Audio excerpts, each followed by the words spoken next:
cardinal John Henry Newman. Un pasteur presbytérien américain, converti au catholicisme en 1990, s'entendit un jour objecter. « C'est pour l'argent que vous vous êtes fait catholique ?»« Non, pas pour l'argent, répliqua-t-il, mais pour ses richesses. » Un autre pasteur, converti peu après, précise cette pensée. « Nous, les convertis, nous avons été enrichis au-delà de nos rêves. » L'angoisse endurée n'est pas digne de comparaison avec les richesses acquises. La Sainte Eucharistie, le pape, le magistère, les sacrements, Marie, les saints et la splendeur du Christ reflétée dans son Église. Je considère tout comme une perte à cause de ce bien qui dépasse tout, la connaissance du Christ, mon Seigneur. Au cours de l'histoire, nombreux sont ceux qui, nés en dehors de la véritable Église du Christ, sont parvenus, avec le secours de la grâce, à trouver le chemin de la pleine vérité. Parmi eux, John Henry Newman occupe une place éminente. Né le 21 février 1801, le jeune John Henry, fils d'un banquier de Londres, reçoit de sa mère, qui descend de protestants français, une éducation religieuse tout imprégnée de calvinisme. Plein de prévention contre le catholicisme, il croit fermement que le pape est l'Antéchrist. Cependant, à 15 ans, tandis qu'il commence ses études dans la grande école d'Ealing, près de Londres, un changement sérieux s'opère dans son esprit, grâce à une lumière venue d'en haut. « Je ressentis pour la première fois, écrit-il, l'influence d'un credo déterminé, et j'eus conscience de ce qu'est un dogme, impression qui, grâce à Dieu, ne s'est jamais effacée ni obscurcie. De plus, une pensée en désaccord avec son protestantisme s'empare de lui. Il se sent appelé par Dieu à vivre dans le célibat. C'est pourquoi, écartant toute pensée de mariage, il se résout à vivre célibataire et à embrasser la carrière ecclésiastique dans l'Église anglicane. Premier vicaire du Christ. Étudiant précoce, il est admis à l'université d'Oxford à l'âge de 16 ans. Passionné par la lecture, curieux de toutes sortes de connaissances, il prend plaisir à étudier l'histoire, les langues orientales, la poésie et les mathématiques. Grand amateur de musique, il aime à se distraire en jouant du violon. C'est un esprit ouvert qui s'adonne à tout avec le même zèle. Dès cette époque, il s'absorbe volontiers dans la méditation des réalités invisibles, cherche avec ardeur à faire le bien et à connaître la vérité. Le drame intérieur qui marqua la longue vie de John Henry Newman tourna autour de la question de la sainteté et de l'union au Christ. Le saint Jean-Paul II, dans son discours pour le centenaire de la mort du cardinal Newman en 1990, écrivait que le désir le plus ardent du cardinal Newman était de connaître et d'accomplir la volonté de Dieu. Cette aspiration se concrétisera au long de sa vie dans une grande docilité à suivre la voie de sa conscience. Il écrira « La conscience est une loi de notre esprit, mais qui dépasse notre esprit, qui nous fait des injonctions, qui signifie responsabilité et devoir, crainte et espérance. Elle est la messagère de celui qui, dans le monde de la nature, comme dans celui de la grâce, nous parle à travers le voile, nous instruit et nous gouverne. La conscience est le premier de tous les vicaires du Christ. En effet, au fond de sa conscience, l'homme découvre la présence d'une loi qu'il ne s'est pas donnée lui-même, mais à laquelle il est tenu d'obéir. Cette voie le presse d'aimer, d'accomplir le bien et d'éviter le mal. Cependant, la conscience doit être informée et éduquée tout au long de la vie, à la lumière de la parole de Dieu, mais aussi en prenant en sérieuse considération la doctrine sainte et certaine de l'Église. De par la volonté du Christ, en effet, l'Église catholique est maîtresse de vérité. Déclaration lors du Concile Vatican II. En 1820, le jeune étudiant obtient le grade de bachelier S.Art et 2 ans plus tard, il est nommé Fellow du Collège d'Oriel, distinction conférée à l'élite des diplômés de chaque collège, ce qui le fait entrer d'emblée dans la société la plus raffinée d'Oxford. En 1828, on lui confie un poste de tuteur où il est chargé à la fois de l'enseignement littéraire et de l'éducation morale des étudiants. Au contact des autres fellows, le jeune Newman subit l'influence des idées de son époque. Confiance excessive dans le monde et dans la liberté humaine, au mépris de tout frein et de toute loi. Il écrira « Je commençais à mettre la supériorité intellectuelle au-dessus de la supériorité morale. J'allais à la dérive. » Sous la bonne influence d'un ami, Hurrell Froude, Newman se dégage de cette voie funeste. Ordonné diacre à l'église anglicane dès 1824, il devient bientôt vicaire de l'église Saint-Clément d'Oxford, en attendant en 1828 de devenir curé de St. Mary's, l'église de l'université. L'église dont il est membre est alors en pleine crise. Après environ 3 siècles de persécution du catholicisme, la religion officielle de l'Angleterre est incontestée, mais désormais languissante et sans vie.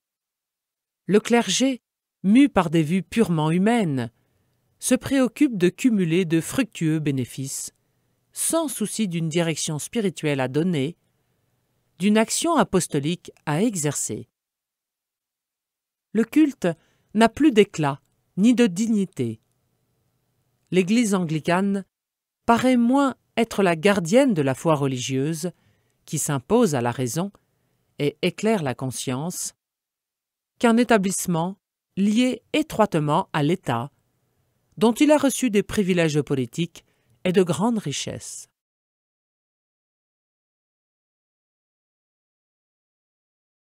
La passion de l'Antiquité.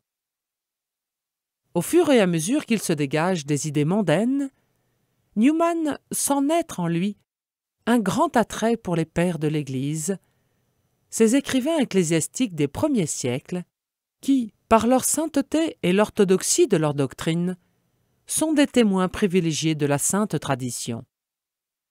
Déjà, à l'âge de 15 ans, il a rencontré les pères de l'Église à travers l'ouvrage de Joseph Milner, L'histoire de l'Église du Christ. Ce livre l'a passionné pour l'Antiquité chrétienne. Maintenant, la graine semée pendant l'adolescence croît dans son âme et il cherche à lire les pères in extenso dans le texte.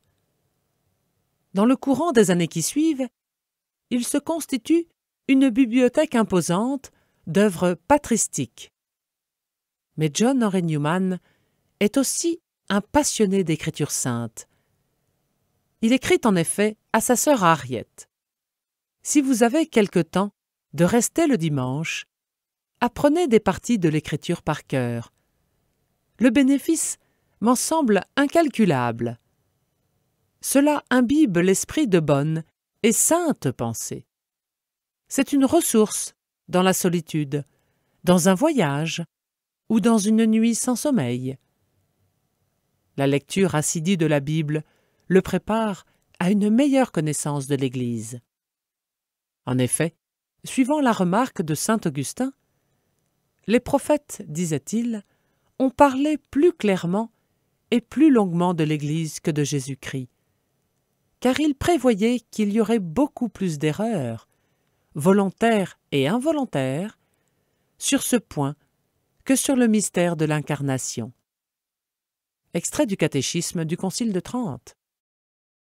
En 1830, le pasteur Hugh Rose de Cambridge, à la recherche de collaborateurs pour une bibliothèque ecclésiastique, propose à Newman d'écrire une histoire des premiers conciles.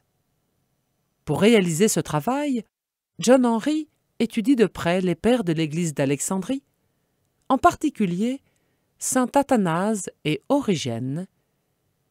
Il en retire la conviction que la Providence, par l'entreprise des anges, a conduit les événements et les peuples, juifs et païens, vers la révélation plénière de la vérité en Jésus-Christ.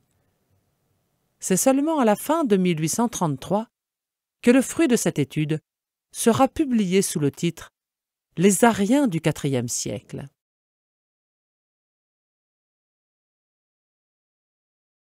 Tirer le signal d'alarme. En juillet 1833, Newman rentre juste de vacances, passées dans le sud de l'Europe, lorsque le pasteur John Cabell prononce le discours, publié par la suite sous le titre significatif de National Apostasy. Ce discours, dénonçant l'état critique de l'Église anglicane, réveille les consciences des anglicans, soucieux de la véritable identité chrétienne de leur Église. Il restera dans l'esprit de Newman comme l'aurore du mouvement religieux, connu de l'histoire sous le nom de mouvement d'Oxford. Dès ses débuts, Newman fait chorus avec les leaders du mouvement et contribue à la publication des Tracts for the Times, écrits de quelques pages, sans signature et sans but précis, sinon de tirer le signal d'alarme sur le danger couru par l'Église anglicane. La diffusion des tracts devient rapidement considérable. Dans le clergé anglican, jusqu'alors engourdi, ces idées nouvelles et inattendues produisent une sorte de choc. Tous sont remués. Si aux yeux de Newman, la position doctrinale de l'anglicanisme semble inattaquable, sa déchéance morale lui paraît liée à l'abandon de la tradition patristique. Du contact avec les pères, il espère un rajeunissement pour son Église. Persuadé que la doctrine de l'Église d'Angleterre repose essentiellement sur les pères, il estime que le retour aux pères est synonyme de retour aux théologiens anglicans du XVIe siècle. Newman se montre favorable à une via media, sorte de position intermédiaire entre le protestantisme et le catholicisme romain, d'après laquelle il maintient contre le premier l'autorité de la tradition et des premiers pères et rejette dans le second des doctrines qui lui apparaissent comme des innovations apparues au cours des siècles. D'autre part, il considère l'Église anglicane comme une branche de l'Église catholique, les deux autres étant représentées par l'Église grecque et l'Église romaine. Mais en 1839, en étudiant l'histoire des monophysites, des hérétiques du Ve siècle, qui soutenaient qu'il n'y a qu'une seule nature en Jésus-Christ, Newman prend conscience de l'impossibilité de soutenir l'anglicanisme. C'est un coup de foudre totalement inattendu. Il m'était difficile, explique-t-il, de démontrer que le monophysite était hérétique, sans admettre que les protestants et les anglicans l'étaient également. De trouver contre les pères du Concile de Trente des arguments qui ne retombent pas sur ceux de Chalcédoine. le concile œcuménique de 451 contre les monophysites, de condamner les papes du XVIe siècle sans condamner en même temps ceux du Ve. De part et d'autre, le combat de l'erreur et de la vérité était absolument le même. Les principes et la conduite de l'Église actuelle étaient ceux de l'Église d'alors. Les principes et la conduite des hérétiques d'alors étaient ceux de nos protestants. Voilà ce que je constatais à mon grand regret. Une théorie pulvérisée. Monseigneur Wiseman, prélat anglais qui deviendra cardinal et archevêque de Westminster en 1850, publie alors un article sur les donatistes, un groupe de chrétiens africains qui, au IVe siècle, se dressaient contre l'Église universelle et soutenaient qu'ils étaient les seuls à avoir maintenu la vérité. Le prélat les compare aux anglicans. Un ami fait remarquer à Newman une phrase de saint Augustin contenue dans l'article « Securus iudicat orbis terrarum », qu'on peut traduire « Le jugement de l'Église universelle est sûr ». Il répéta ces paroles à plusieurs reprises, raconte Newman, et quand il fut parti, elles continuèrent à résonner à mon oreille. Securus iudicat orbis terrarum. C'étaient des paroles qui allaient plus loin que la question des donatistes. Elles s'appliquaient aussi à celle des monophysites. Elles donnaient à l'article une force qui m'avait échappé d'abord. Elles décidaient des questions ecclésiastiques d'après une règle plus simple que celle de l'Antiquité. Quelle lumière se trouvait par là jetée sur toute controverse dans l'Église. Non que, pour un instant, la foule ne pût errer dans son jugement, non que dans la tempête arienne, plus de sièges qu'on en saurait compter, n'ait ployé devant sa furie, et n'ait abandonné saint Athanase, non que la foule des évêques n'ait eu besoin, pendant le combat, d'être soutenue par le regard et la voix de saint Léon, mais parce que le jugement réfléchi, auquel l'Église entière adhère, et adhère enfin, est une prescription infaillible, une sentence définitive contre celle de ces branches qui protestent et qui s'éloignent d'elle. Par une phrase simple, la parole de saint Augustin me frappait avec une puissance que je n'avais jamais trouvée dans aucune autre. Par ces grandes paroles de l'ancien père, la théorie de la via media était absolument pulvérisée. La via media lui apparaissait désormais comme la voie de l'hérésie, cette voie que dénonce l'Évangile de saint Jean, par laquelle les voleurs et les brigands cherchent à aborder la bergerie du Christ par opposition à la porte royale qui permet d'y entrer en toute dignité. Néanmoins, Newman ne renonce pas encore à sa défense de l'anglicanisme. S'il reconnaît que l'Église anglicane n'a ni l'unité ni l'universalité de l'Église du Christ, il veut s'efforcer de prouver qu'elle a du moins les autres notes de la véritable Église. Il rédige alors le tract 90, dans lequel il tente de démontrer que les 39 articles promulgués par la reine Élisabeth en 1571, articles qui fondent le credo anglican, sont compatibles avec les principes catholiques. Mais cet écrit met le feu aux poudres. Les chefs de l'université et la plupart des évêques anglicans le réprouvent violemment et regardent comme suspects tous les partisans du tract. Le coup est terrible pour Newman. Il y voit la preuve que son Église ne peut ni ne veut assimiler les éléments catholiques qu'il s'efforce d'y introduire.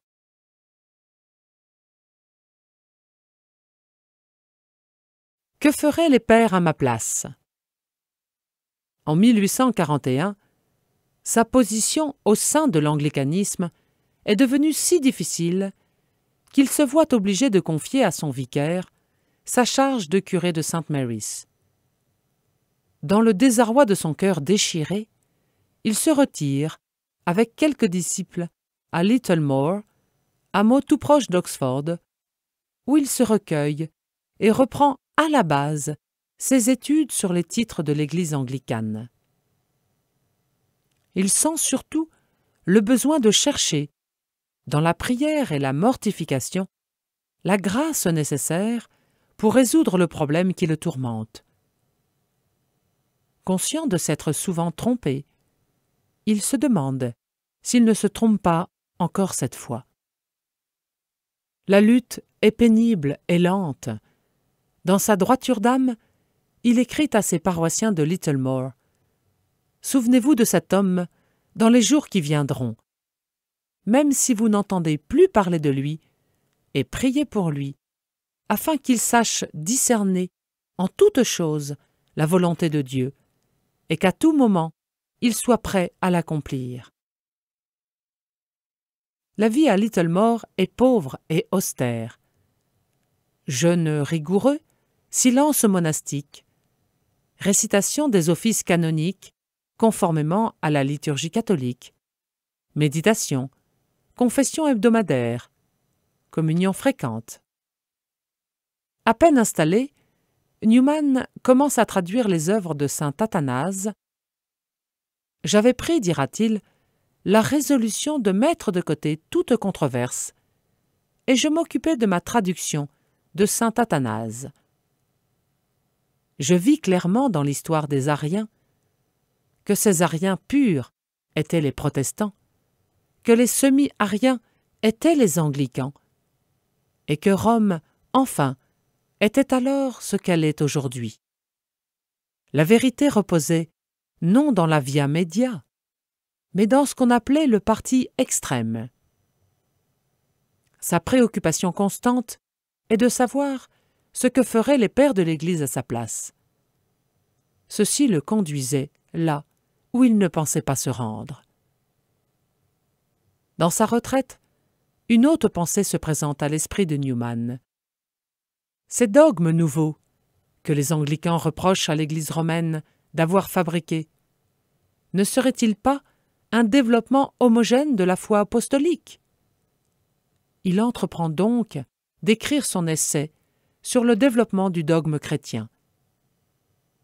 Cette étude lui permet de franchir le dernier obstacle qui le retient hors de l'Église romaine. Celle-ci, en effet, n'a rien inventé. Elle a seulement tiré du dépôt de la révélation des doctrines de plus en plus précises, mais toujours dans le même sens. Le 6 octobre 1845, il interrompt subitement son travail. Puis, 2 jours après, fait venir à Littlemore un religieux catholique italien, le père Dominique. À peine celui-ci arrivé, Newman se prosterne à ses pieds et lui demande d'entendre sa confession. Après une nuit de prière, Newman, avec 2 disciples, fait sa profession de foi catholique et reçoit le baptême sous condition. Désormais, il appartient, par un effet de la miséricorde divine, à l'Église que le Christ a fondée et que dirigent les successeurs de Pierre et des autres apôtres, entre les mains desquels demeurent entières et vivantes les institutions et la doctrine de la communauté apostolique primitive.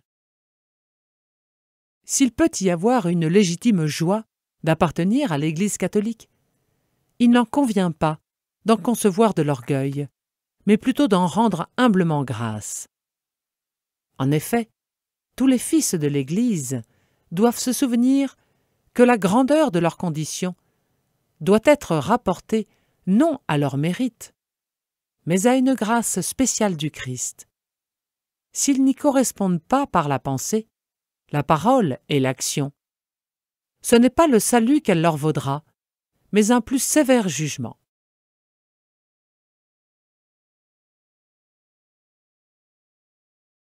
L'amie la plus chère. Si prévue qu'ait été la sécession de Newman, L'effet en est immense dans le monde anglican. On évalue à plus de 300 les conversions qui se produisent immédiatement après la sienne. Et le mouvement se continuera les décennies suivantes. Newman doit assumer un sacrifice très lourd en quittant ce qui a fait sa vie jusque-là et s'adapter à un milieu catholique auquel il n'est pas spontanément harmonisé. Ordonné prêtre à Rome en 1847, il rentre en Angleterre pour fonder à Birmingham une communauté de l'oratoire. De 1851 à 1858, il s'emploie à la fondation d'une université catholique à Dublin.